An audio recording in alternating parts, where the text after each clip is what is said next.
이 가격을 주고 이걸 왜 사냐? 국내 판매 모델은 롱레인지라서 괜찮다. 여러가지 갑론을박이 치열하긴 한데 개인적으로는 굉장히 안타까운 차종 중 하나입니다. 왜냐면 저는 EV5가 굉장히 중요한 터닝포인트가 되어야 하고 될 거라고 봤었거든요. 이게 무슨 말인지는 뒤에서 자세히 얘기해보도록 하고요. 언론을 비롯한 대부분의 사람들이 근본적인 이야기는 잘 안 하더라고요. 왜 사람들이 EV5를 많이 안 사냐? 이게 가장 첫 번째 질문이고 그 다음에 따라오는 게 뭔가요? 기아는 왜 EV5 가격을 이렇게 내놨냐? 이게 가장 중요하겠죠. 이유는 간단합니다. 이걸 알아야 기아한테 가격을 저렴하게 내놔야 한다. 왜냐면 이러이러한 이유가 있기 때문에 가격이 계속 이러면 망한다. 이렇게 요구할 수 있는 거니까요. 오늘은 그래서 사람들이 왜 EV5를 생각보다 많이 안 사는 거고 기아는 왜 가격을 이렇게 책정한 건지 그리고 EV5가 왜 중요한 차였는지 이런 얘기들을 해보려 합니다. 아니 아까부터 계속 연습을 하고 있네. 아, 리스료가 잘 안 나. 리스료. 한번 해봐. 2개월 리스료를 내드립니다.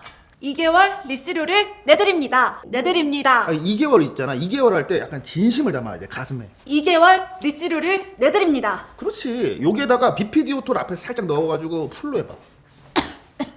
오케이. BPD-오토에서 차량을 구매하시면 2개월 리스료를 내드립니다. 좋아. 이렇게 할 수 있으면서 굿잡! 계속 연습을 하고 있네. 어디가?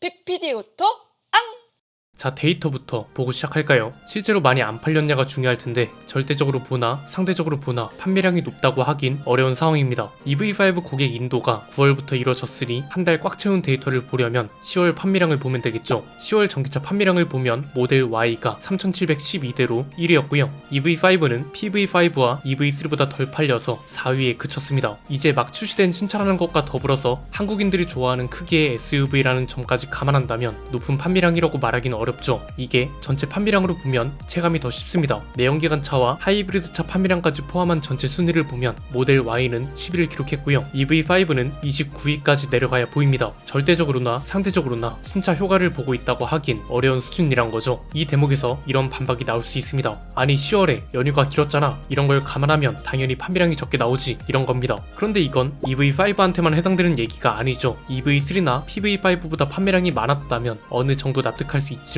지금은 그게 아니니까 문제인 겁니다. 그리고 이거랑 같이 봐야 하는 게 이겁니다. 컨슈머 인사이트가 흥미로운 조사를 하나 했습니다. 앞으로 2년 내에 신차 구입 의향이 있는 소비자 매주 500명을 대상으로 출시 전후 1년 이내의 국산 및 수입 신차에 대한 인지도, 관심도, 구입 의향을 조사했습니다. 여기서 구입 의향은 그 모델을 구입할 가능성이 얼마나 있습니까? 라는 문항이었는데 여기서 EV5가 1위를 차지했습니다. 이걸 판매량 1위라고 헷갈리는 분들이 있던데 그건 아니고요. 이게 굉장히 중요한 조사 결과인 이유가 구매 의향 1위를 차지했다. 그런데 판매량이 저조한 상황이라면 이건 한마디로 관심과 기대가 굉장히 높은 상황이었지만 이게 구매 전환으로 이어지진 않았다 라는 걸 알 수 있는 거죠. 그럼 대체 왜 이런 현상이 발생한 거냐? 간단합니다. 크게 세 가지 정도로 압축할 수 있습니다. 첫 번째는 가격이 비싸게 나왔다는 건 이미 많이 알려진 사실이잖아요. 저는 그래서 절대적인 가격보다도 이렇게 나온 가격이 시장에서 어떻게 작용했느냐가 더 중요하다고 봅니다. 그렇잖아요. 가격이 비싸게 나왔어도 마땅한 다른 선택지가 없었다면 비판 여론이 덜했을 겁니다. 실제로 기존에 많이 팔리던 전기차들 아이오닉5나 EV6도 비교적 판매량이 안 나왔지만 그렇다고 비판 여론이 거세진 않았거든요.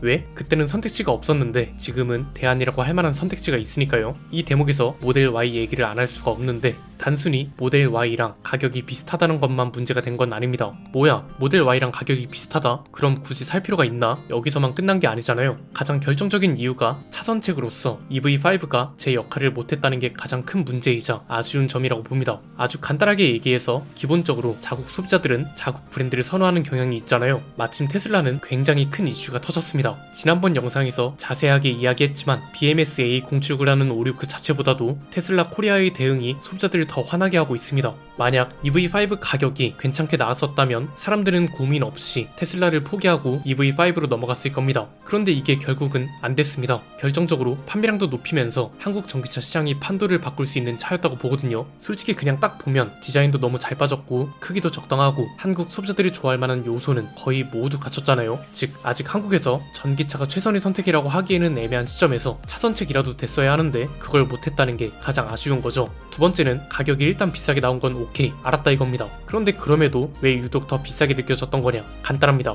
중국 가격이 먼저 공개됐었다는 게 굉장히 큰데 실제로 가격 차이가 너무 큽니다. 물론 우리나라는 롱레인지 모델의 NCM 배터리를 쓴다는 점은 분명 다릅니다. 그런데 그럼에도 차이가 너무 크다는 거죠. 중국은 시작 가격이 2천만원대라는 게 대서특필됐습니다. 국내 언론에서도 굉장히 많이 다뤘습니다. 롱레인지고 NCM이고 따지기 전에 중국과 다르게 국내는 4,800만원대부터 시작됐다는 점, 그리고 이렇게 되면서 눈에 보이는 절대적인 표시 가격 차이가 너무 컸다는 게 문제인 거죠. 에이, 국내 판매 모델은 뭔가 다르겠지 이렇게 생각했는데 까보니 CATL 배터리를 쓰고 심지어 옵션도 다른 게 좀 있죠. 중국은 네온 창고나 트렁크 테이블 같은 것도 선택할 수 있게 해줬는데 국내 모델에는 이런 게 없습니다. 물론 에어백도 9개나 들어갔고 NCM 배터리를 쓰고 이런 차이가 있긴 하고 이런 걸 근거로 삼아서 다른 차라는 해명이 나오기도 하는데 결국 소비자가 체감하는 가치 차이는 글쎄요, 그 정도 가격 차이가 날 만큼 가치도 차이 나는가에 대해서는 생각해 볼 필요가 있는 거죠. 구입 의향 1위가 나올 수 있었던 것도 중국에서 워낙 저렴하다고 하니 이 정도 가격이면 안 살 이유가 없는데 이렇게 생각했던 기대치가 막상 옵션과 판매 가격이 공개되니 이게 뭐지 싶은 거죠. 그래서 구입 의향 1위라는 의미 있는 결과가 구매 전환으로 적극적인 전환이 없었다고도 볼 수 있고요. 세 번째는 그럼 대체 기아는 왜 가격을 이렇게 내놨냐는 겁니다. 기아가 공식적으로 입장을 낸 건 아니지만 시장 상황만 놓고 추리해 볼 수는 있습니다. 기본적으로 우리나라는 아직 전기차 판매량이 그렇게 높지 않다는 게 큰 몫을 했다고 봅니다. 이건 소비자 입장에서도 설명 가능하고 기아 입장에서도 설명이 가능합니다. 일단 소비자 입장에선 굳이 우리나라에서 전기차를 의무적으로 살 필요는 아직 없는 상황입니다. 이미 판매량만 봐도 알 수 있듯이 하이브리드나 가솔린차 판매량이 압도적인 나라입니다. 소비자 입장에선 굳이 더 비싼 돈을 내고 전기차를 살 필요가 있나? 이미 소렌토랑 가격이 겹치는데 이럴 거면 그냥 소렌토 하이브리드를 사지, 즉 더 많은 선택지가 존재한다는 것도 영향을 줬다고 보고요.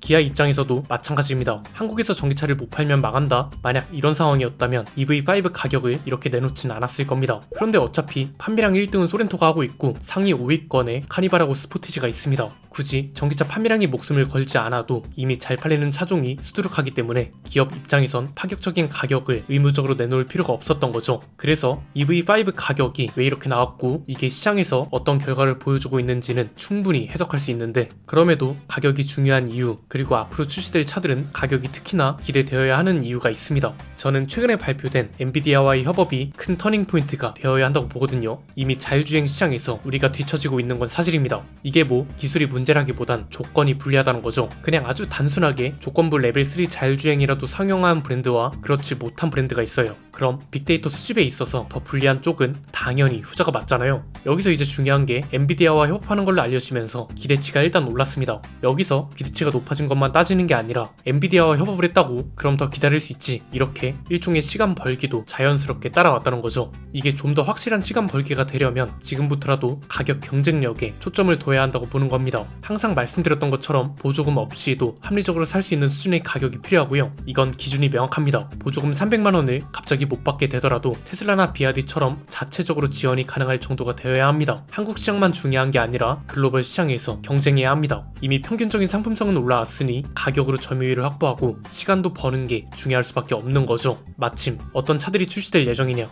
EV2와 아이오닉 3 같은 차들이죠. 대놓고 가성비 전기차라는 걸 강조할 수밖에 없는 차들입니다. 레벨 3 자율주행 같은 혁신 마케팅을 잠시 뒤로 미루고 가격으로 승부를 볼 수 있는 절호의 기회란 거죠. 이미 유럽에서 공개된 예상 가격들을 보면 3천 초중반 정도로 구매가 가능할 전망입니다. 보조금까지 생각한다면 3천 아래로 떨어질 가능성이 있고 이게 실현되면 더할 나위 없이 좋은 거죠. 이 차들이 성공하면 다른 전기차 모델들도 가격 조정이 가능해지는 겁니다. 아직은 내연기관차나 하이브리드 차에 비해 비쌉니다. 이 차들하고 비슷한 수준으로 내릴 수 있는 명분이 생기고요. 일시적으로 이 차들과 겹치면서 크기나 스펙이 더 불리한 차들 판매량이 떨어지는 과도기도 어쩔 수 없이 지나가야 합니다. 이렇게 시간을 벌려두면 레벨 3 자율주행 상용화랑 맞물릴 수 있게 되죠. 이때부턴 가격과 혁신 모든 걸 내세울 수 있게 됩니다. 물론 엔비디아와 협업한다고 해서 당장 레벨 3 자율주행 상용화가 가능해지는 건 아닙니다. 그러나 연구 개발 범위가 넓어지고 속도가 빨라지는 건 확실하기 때문에 조건부 상용화라도 앞당길 수 있는 건 맞습니다. 이때부터 판매 속도도 붙어야 하고 그러려면 가격 가격 조정도 미리 준비가 되어 있어야 한다는 거죠. 일단 EV5는 결과적으로 가격 정책이 아쉬웠습니다. 현대기아차 전기차는 비싸다는 인식을 없애야 하고 이걸 먼저 깰 수 있는 차가 있어야 하는 것도 당연합니다. EV5로 안 됐으니 바로 다음에 출시될 저가형 전기차들이 가장 좋은 기회 아닐까요? 여러분 생각은 어떠신가요? 댓글로 자유롭게 의견 나눠주시면 감사드리겠습니다. 오늘 내용은 여기까지입니다. 내용이 유익하셨다면 구독과 좋아요 알림 설정 부탁드립니다. 지금까지 저는 안피디였습니다. 감사합니다.